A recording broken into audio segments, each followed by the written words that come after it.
उत्तर प्रदेश में एक बहुत ही हैरान करने वाला मामला सामने आया, जहां पर एक मंदिर में दलित की एंट्री को लेकर उसकी बुरी तरह पिटाई की गई है और उसकी हालत इतनी गंभीर हो गई कि उसे अस्पताल में भर्ती कराना पड़ा। आपको ये तस्वीर नजर आ रही होगी, ये उसी शख्स की तस्वीर है जिसे इस मंदिर में प्रवेश करने के दौरान उसे बुरी तरह पीटा गया। क्यों? क्योंकि वो दलित है। इसके अलावा उसे जाति सूचक शब्द कहकर उसका अपमान भी किया गया है। पूरे मामले की बात करें तो अगर विवाद कैसे शुरू हुआ उस पर ध्यान दें तो बता दें कि जिस व्यक्ति की पिटाई की गई है उसे दलित कहा गया है। उसका नाम शैलेंद्र कुमार गौतम है, जिसकी उम्र 27 साल है। बताया जा रहा है कि मंदिर के मुख्य पुजारी वीरेंद्र अवस्थी गुट का ये सदस्य है, जो कि साथ में मिलकर मंदिर का कामकाज भी देखा करता था। उसके अलावा इसके साथ ऐसी घटना हुई। बताया जा रहा है कि शैलेंद्र रात लोधेश्वर महादेव मंदिर में दर्शन करने पहुंचता है और दर्शन के दौरान किसी बात को लेकर विवाद शुरू हो जाता है। थोड़ी देर में वो विवाद इतना बढ़ चुका होता है कि मारपीट होने लगती है और इसे बुरी तरह से पीटा जा रहा है। बताया जाता है कि पुजारी आदित्य ने अपने दो बेटे अखिल तिवारी और शुभम तिवारी के साथ मिलकर शैलेंद्र को बुरी तरह से पीटा है। और जब शैलेंद्र की पिटाई हो रही होती है, उसकी चीख पुकार सुनकर आसपास के लोग जमा हो जाते हैं। लोग सोचते हैं कि आखिर अचानक से क्या हो गया कि इतनी तेज आवाजें मंदिर से आ रही है। उसके बाद शैलेंद्र को छुड़ाकर वो जो लोग वहां पहुंचते हैं वो रामनगर सामुदायिक स्वास्थ्य केंद्र में पहुंचाते हैं, जहां पर शैलेंद्र का इलाज किया जाता है। बता दें वहां प्राथमिक उपचार के बाद उसे जिला चिकित्सालय रेफर कर दिया जाता है, क्योंकि शैलेंद्र की पिटाई के बाद हालत बहुत ज्यादा सीरियस हो जाती है। बता दें कि शैलेंद्र ने क्या कुछ बताया, यानी कि जिसे पीटा गया है, जिस दलित को और जाति सूचक शब्द कहा गया है, उसने अपनी आप बीती सुनाते हुए बताया कि एक शाम मैं लोधेश्वर मंदिर में पूजा करने पहुंचा और उसी दौरान मंदिर में अखिल तिवारी, शुभम तिवारी और आदित्य तिवारी ने मुझे पूजा करने से मना कर दिया और मुझसे कहा कि तुम दलित हो, तुमको पूजा करने का अधिकार नहीं है। सोचिए कि उत्तर प्रदेश के एक मंदिर में प्रवेश के दौरान दलित को ये कहा गया कि तुम यहाँ पूजा नहीं कर सकते क्योंकि तुम दलित हो। हम याद दिलाना चाहेंगे एक ऐसी घटना के बारे में जो बीते कुछ समय से काफी विवाद का कारण भी बनी थी, जहां पर एक मंदिर परिसर में, शिव मंदिर में, एक शख्स को एक बच्ची का रेप करते देखा गया था। सोचिए कि मंदिर में लोग कुछ भी कर रहे हैं अपने हिसाब से, लेकिन एक दलित पूजा नहीं कर सकता। क्यों? क्योंकि वो अति पिछड़ा है और साथ ही उसे जाति सूचक शब्द कहकर उसे अपमानित किया जाता है और यह एहसास दिलाया जाता है कि तुम दलित हो। जबकि आज के समाज में विकास की बात करें तो जाति और धर्म जैसी कुछ कोई भी सीमा नहीं रखनी चाहिए, क्योंकि हर इंसान अपने व्यक्तित्व, अपने व्यवहार से जाना जाता है। लेकिन यहाँ आज भी यूपी में दलितों को प्रताड़ित किया जा रहा है, उन्हें शोषित किया जा रहा है। उसके अलावा वो बताता है शैलेंद्र, जिसे पीटा गया है, कि उससे कहा गया कि तुम्हारी बिरादरी के लोग पूजा नहीं कर सकते। ये बात शैलेंद्र से कहते हैं वो पुजारी और उनके बेटे, जिन्होंने शैलेंद्र को बुरी तरह से पीटा है। फिर क्या होता है, वो बताता है कि जब मैंने पूजा करने की बात कही तो आरोपियों ने मंदिर में रखे लोटे और पास में टंगे हुए घंटे से मेरे सिर पर वार कर दिया। और आपको वीडियो भी दिखाएंगे जिसमें देखा जा सकता है कि शैलेंद्र के सिर से खून निकल रहा है, उसे इतनी बुरी तरह से जख्मी किया गया है। उसके बाद शैलेंद्र बताता है कि लात और घूंसों से मुझे खूब पीटा गया और मेरे सीने पर भी वार किया गया, जिसके बाद मुझे काफी तकलीफ हुई। और उसके बाद जब मैंने आवाज लगाई मदद के लिए तो शोर सुनकर आसपास के लोग मुझे मौके पर बचाने के लिए पहुंच गए। उसके बाद मारपीट से मेरे सिर और चेहरे पर गंभीर चोट आई है और मैंने किसी पर भी हाथ नहीं उठाया। और आरोपी जो है, यानी कि वो तीनों बेटा और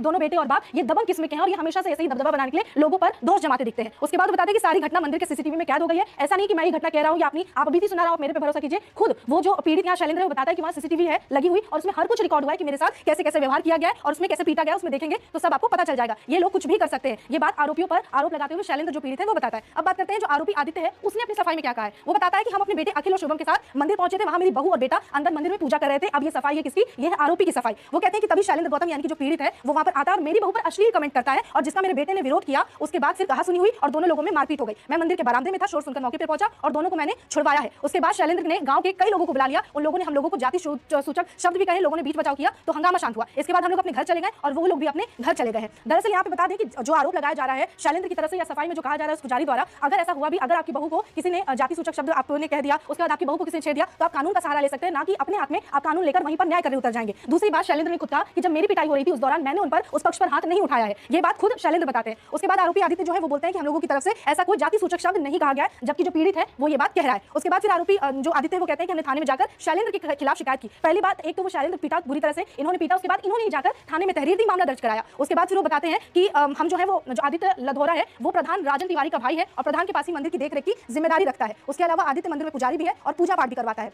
इस पूरे मामले को वो होने के बाद मंदिर का जो माहौल है काफी तनावपूर्ण हो गया। वहां पर लोग आने से डरने लगे और बताया जा रहा है कि घटना के बाद परिसर में ऐसी तनाव की स्थिति है कि ढंग से वहां पूजा पाठ भी अब नहीं हो रहा है। मंदिर में बड़ी संख्या में पुलिस भी तैनात कर दी गई है, सुरक्षा को ध्यान में रखते हुए। उसके अलावा कोतवाल अनिल पांडे का कहना है कि हम दोनों पक्षों से शिकायत सुन चुके हैं और मामला दर्ज कर किया जा चुका है और मामले की आगे की जांच की जा रही है। उसके अलावा पीड़ित ने मारपीट और जाति सूचक गालियां देने का आरोप लगाया है और उसकी हालत फिलहाल गंभीर है। वो आपको आगे वीडियो में दिखाएंगे कि वो बताता है कि किस तरीके से उसके साथ क्या क्या हुआ, फिलहाल वो कैसा महसूस कर रहा है ये मारपीट के बाद। उसके अलावा मामले में मंदिर के सीसीटीवी फुटेज भी खंगाल जा रहे हैं, पुलिस ने बताया इस मामले की जांच के दौरान, ताकि सच्चाई का पता लगाया जा सके। और कहा कि आरोपियों से भी पूछताछ की जाएगी, आरोप सही साबित हुए तो हम इस पर गिरफ्तारी भी करेंगे। लेकिन इस पूरे मामले को लेकर सवाल ये उठता है कि अगर कोई गलत भी है तो आप कानून का सहारा ले सकते हैं, ना कि कानून अपने हाथ में लेकर अपने न्याय पर उतर आएंगे। दूसरी बात, दोनों मामलों को सुनने के बाद अब देखना ये होगा कि यूपी प्रशासन आखिर इसमें कौन से सख्त कदम उठाती है और क्या एक्शन लेती है। इस पर ये तो मनगढ़ंत कहानी है। हमारा लड़का और बहू पूजा करने गया था और कल्लूराम गौतम के लड़के ने हमारी बहू से बदतमीजी की, जिसपे हमारे लड़के से और कल्लूराम के लड़के से कहासुनी हुई, हाथापाई हुई, जिसको जब हमें जानकारी हुई तो हमने दोनों को छुड़ा दिया और दोनों अपनी अपनी उसके बाद दिया और जो भी कहा, लेकिन ऐसा कुछ नहीं है, वो पूजा करने नहीं आई, पूजा हमारा लड़का और बहू करना था। वो आके उन लोगों के सामने खड़े होकर अश्लील हरकतें कर रहे थे, कमेंट कर रहे थे। उसके बाद में पीछे जाकर भी उन्होंने कमेंट बदतमीजी की। तब बहू ने लड़के से बताया, तब लड़के से उसकी हाथापाई हुई। तो हम चाहते हैं इसका पहले भी इतिहास, इसके पहले भी इसकी जमानत हो चुकी है इसी हरकत में। इस लड़के ने किया है, जो वीडियो बता रहा है, इसी के मोहल्ले में इसी की जात बिरादरी वालों ने इस पर एप्लीकेशन दिया था, इसने जमानत कराया है। और वहाँ पे सब आदमी ये लोग किस मंदिर में गए थे आप? बादल वाले को बता दिया वो गलत मुझे बता दिया किसी से बादल काट दिया तो हो गया बादल काट दिया से बहुत अधिक खराब है और ये मुझसे बात डाल गया। क्या टाइमिंग थी, कब गए थे? 8 बजे तक 8:30 बजे बात रात के 8:30 बजे। अच्छा, उसके बाद में आप यहाँ कैसे हैं? जहाँ बोले चाहे वहाँ पे रात बजे से निकलता होगा। क्या कहना चाहते हैं इसके बारे में, क्या लगा है? कार्रवाई कर जाए जो वहाँ पे 30 लोग बैठे थे